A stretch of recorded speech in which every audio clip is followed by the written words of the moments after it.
Pernahkah kalian bertanya-tanya, apa jadinya jika kertas tidak pernah ditemukan? Pasti banyak daun di pohon akan habis karena selalu dipetik orang untuk menulis. Pulpen juga tidak akan pernah ada. Dan perpustakaan pasti akan dipenuhi banyak lempengan logam yang berisi tulisan. Apapun itu, kita harus berterima kasih pada seseorang yang telah menemukan kertas. Kira-kira siapa sosok tersebut? Dan bagaimana kisah sejarah perjalanan tentang sebuah kertas? Mari kita coba tanya. Sumber sejarah menyatakan bahwa kertas ditemukan pada tahun 105 Masehi oleh Cai Lun atau Sai Lun, yaitu pelayan istana kekaisaran Tiongkok sekaligus seorang kasim.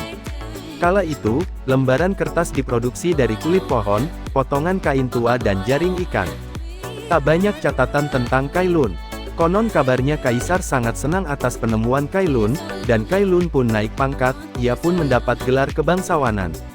Entah bagaimana ia kemudian terlibat dalam komplotan anti-istana, yang pada akhirnya membuat ia diusir dari kerajaan.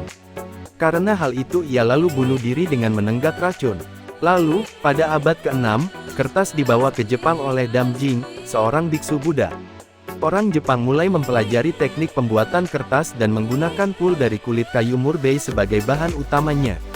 Kemudian di tahun 751 Masehi, Gubernur Jenderal Kekhalifahan Baghdad menangkap dua pembuat kertas asal Tiongkok di Samarkand, Uzbekistan. Dengan bantuan mereka, pabrik kertas pertama di Uzbekistan didirikan.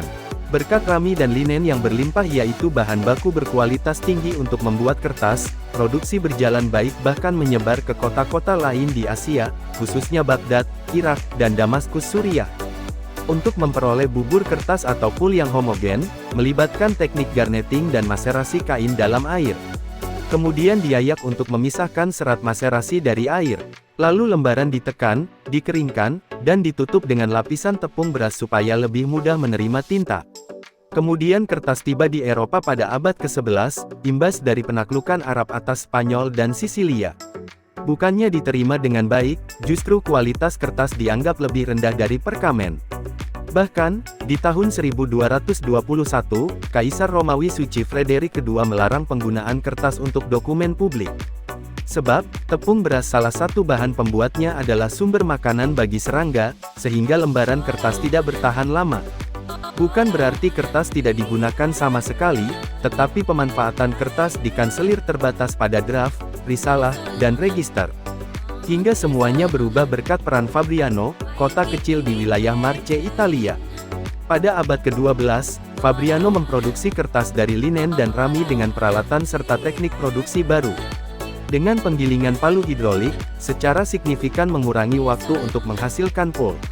Merekatkan lembaran dengan gelatin, bahan tambahan yang tidak disukai serangga. Menciptakan berbagai jenis dan format kertas. Menemukan watermark atau tanda air yang melibatkan penggunaan kabel logam. Ketika lembaran itu diangkat, terlihat tanda tangan, lambang gereja, dan simbol lainnya. Sejak abad ke-14, produksi kertas mulai menyebar ke negara-negara Eropa lainnya. Dan berkat penemuan mesin cetak tipe bergerak, produksi kertas semakin meningkat pesat. Kemudian di tahun 1797, Nicholas Louis Robert menciptakan mesin Fourdrinier pertama, yang bisa menghasilkan lembaran kertas sepanjang 60 cm. Lalu, berkat teknik baru dalam mengekstraksi serat dari pohon, harga kertas turun drastis dan menjadi produk konsumsi massal. Imbasnya, produksi kertas di Inggris melonjak dari 96.000 ton per tahun pada tahun 1861 menjadi 648.000 ton per tahun pada tahun 1900. Implikasinya, kertas murah, surat kabar, dan buku bisa diakses oleh semua orang, dan memicu ledakan literasi di kalangan kelas menengah. Di balik jasanya yang besar bagi peradaban manusia, produksi kertas kurang ramah lingkungan dan menghabiskan banyak sumber daya alam. Karena untuk memproduksi 1 ton kertas, dibutuhkan 2 hingga 2,5 ton kayu dan 30-40 meter kubik air. Belum termasuk listrik dan gas metana untuk memberi daya pada mesin industri, serta bahan kimia yang mencemari lingkungan. Dampak negatif lainnya adalah, 40% dari kayu yang ditebang secara komersial digunakan untuk produksi kertas. Lebih dari 30 juta hektar hutan dihancurkan setiap tahun. Perkebunan dan pabrik kayu pul membahayakan habitat alami. Industri pul dan kertas adalah penyumbang deforestasi, dan bertanggung jawab atas terancamnya hewan yang hidup di hutan. Produksi kertas juga menghabiskan banyak air. Contohnya saja, kertas ukuran A4 membutuhkan 10 liter air per lembar. Kertas yang membusuk mengeluarkan metana atau gas rumah kaca, dan kertas yang dibakar atau dikomposkan menghasilkan karbon dioksida. Air limbah dari pabrik pul dan kertas penuh dengan lignin, bahan organik terlarut alkohol, serta bahan anorganik seperti kolat, klorin, dan senyawa logam. Semua ini berkontribusi pada pencemaran tanah dan air.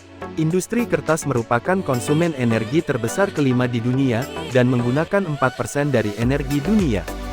Jangan khawatir guys, kita masih bisa menggunakan kertas tanpa rasa bersalah. Salah satunya kita dapat memilih sustainable paper, yang terbuat dari selulosa kayu yang berasal dari hutan bersertifikat Forest Stewardship Council, di mana standar lingkungan, sosial, dan ekonomi diberlakukan dengan ketat. Wah, ternyata seperti itu ya sejarah perjalanan kertas. Aku sekarang sudah mulai banyak tahu. Terima kasih Andi. Sama-sama Agnes, so itu dia guys pertanyaan kita mengenai sejarah perjalanan tentang penemuan kertas. Jika video ini bermanfaat buat kalian, silahkan tekan tombol subscribe dan nyalakan loncengnya, agar tidak ketinggalan video-video lainnya. Sampai jumpa lagi di Coba Tanya.